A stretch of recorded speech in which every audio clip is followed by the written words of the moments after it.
nous n'avons pas encore été officiellement notifiés d'une décision de rétrogradation, mais nous sommes au courant du processus qui est en cours depuis déjà bientôt 2 ans.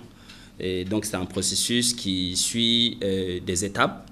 Et à la dernière session du sous-comité d'accréditation en novembre 2017, les membres du sous-comité avaient recommandé à ce que la CNDH soit rétrogradée au statut B, ça veut dire du statut A au statut B.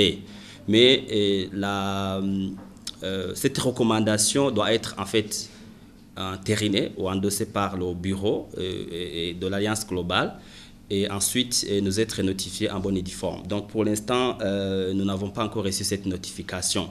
Et l'endossement du bureau, évidemment, dépend en fait du recours que nous avons introduit contre cette décision et sur la base évidemment des éléments objectifs, n'est-ce pas, dont nous disposons et qui pour l'instant n'ont pas été en fait suffisamment considérés selon notre argument. Dans le recours, nous indiquons, si vous voulez, les éléments objectifs sur base desquels la CNDH comme les autres CNDH des différents pays doivent être évalués.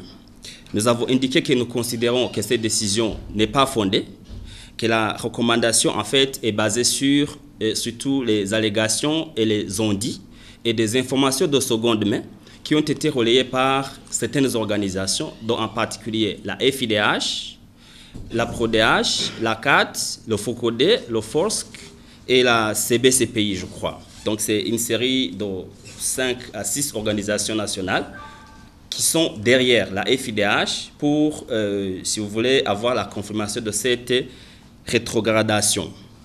Alors, à l'analyse, en analysant, si vous voulez, tout le processus, la façon dont ils sont déroulés, il y a un certain nombre d'éléments, en fait, sur lesquels on voulait attirer l'attention de la communauté nationale et internationale. Le premier élément d'information, c'est, en fait, quand vous regardez le profil des organisations, en fait, qui ont accusé la CNDH d'impartialité. C'est des organisations en fait qui se disent de la société civile et donc qui se disent ne pas défendre des intérêts politiques, mais à la lumière des faits, on remarque que c'est des organisations qui sont éminemment politiques et qui poursuivent des intérêts politiques indépendamment, si vous voulez, du sort de la situation des droits de l'homme dans le pays.